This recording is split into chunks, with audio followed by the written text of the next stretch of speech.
Paz seja convosco. O assunto que nós temos hoje é sobre a bênção espiritual da primogenitura.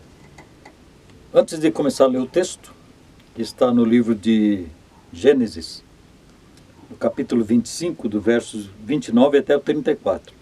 Mas eu tenho que dizer antes sobre esses dois homens, chamados Esaú e Jacó, porque eles eram filhos de Abraão, depois Isaac, depois que vieram esses dois irmãos, que são gêmeos.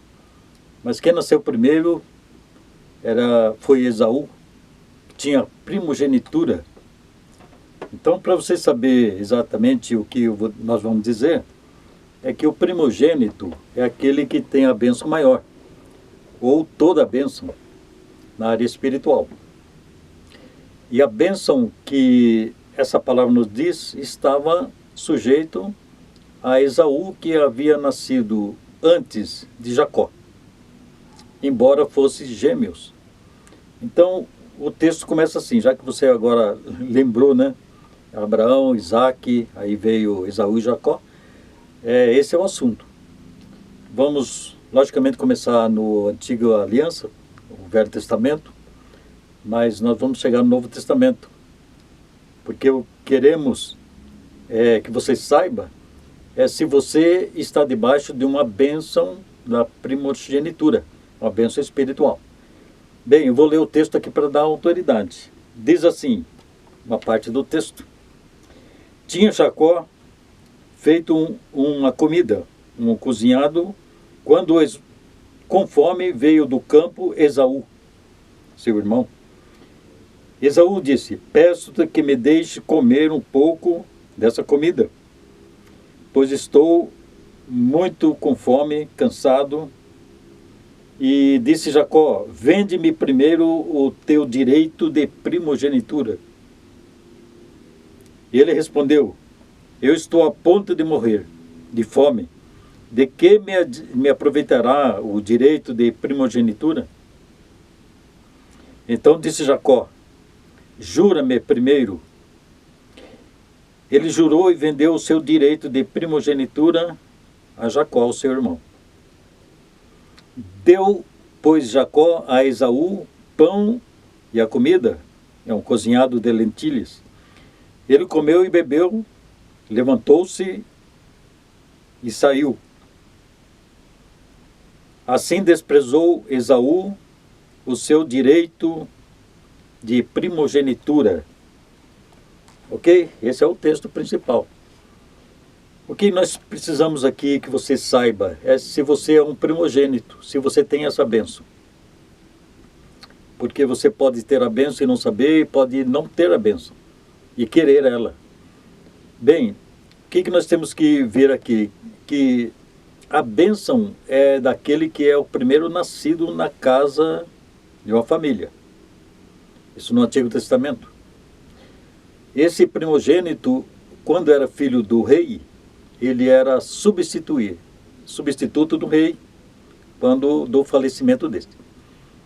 Então, o primogênito é aquele que tem maior autoridade, maior valor no mundo espiritual. Nós estamos falando ainda do reino de Deus.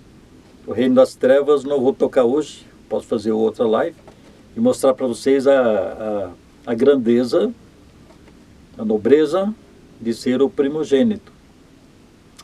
Esaú era o primogênito, mas ele não quis a primogenitura porque ele tinha muita fome e ele trocou a primogenitura por uma comida.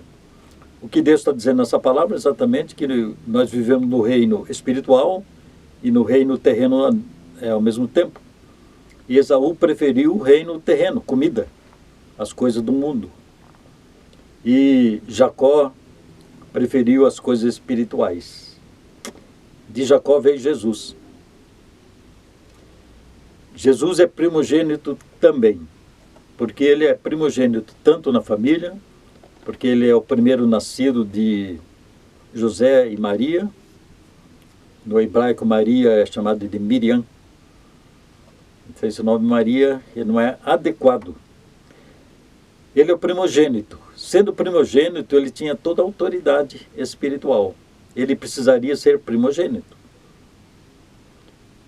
O objetivo dele estar na terra, em primeiro lugar, é a primogenitura. Se ele não fosse, então nós estaríamos perdidos. Dessa primogenitura veio a igreja. A igreja, se você é igreja, você é um primogênito. Hoje, Novo Testamento. Eu vou, assim, ler na versão que está aqui no meu celular, acho que é mais claro. Diz assim: a igreja dos primogênitos, cujos nomes estão escritos no céu, no livro da vida. Ok? Se você tem um nome escrito no livro da vida, você é um primogênito na área espiritual. Você tem todos os direitos de primogenitura. Se você está somente na igreja, mas não é a igreja de Cristo, porque isso pode acontecer também, você perde essa primogenitura. Se você não tem o nome escrito no livro da vida, você vai herdar as trevas. Diz assim em Apocalipse, capítulo 20, verso 15: todos os nomes que não foram achados escritos no livro da vida foram lançados no lago de fogo e enxofre.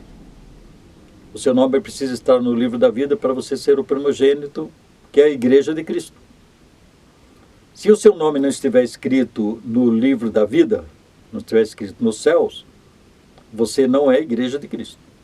Você pode estar na igreja e não ser primogênito. Você tem que ser igreja. Se o seu nome não estiver no livro da vida, o seu nome está escrito no chão. Vou ler a palavra aqui para te dar mais autoridade. Está escrito no livro do profeta Jeremias 17, no versículo 13, diz assim, ó: o Senhor, esperança de Israel, todos aqueles que te deixam, os desviados, serão envergonhados. O nome dos que se apartam de mim, diz o Senhor, será escrito no chão, ou na areia, ou na terra. Todo nome que não está no céu está escrito na terra. Porque nós temos essas duas naturezas, né? Natureza espiritual, natureza terrena. Na nossa natureza espiritual, nós temos que ser primogênitos. Nosso nome tem que estar lá. Nós precisamos estar no caminho, que é Cristo, nosso alvo. Se você não está, o seu nome também, você não é primogênito espiritual, e nem o seu nome vai estar no livro da vida. Mas o seu nome vai estar escrito no chão, de acordo com Jeremias 17, que nós lemos agora no versículo 13. Se o seu nome está escrito na terra, o vento pode apagar. Os homens poderão pisar. E você não vai ter absolutamente nenhuma bênção, nem espiritual e nem bênção terrena. Então essa é a palavra que fica para você. E meu conselho é: não venda a sua primogenitura pelas coisas da terra.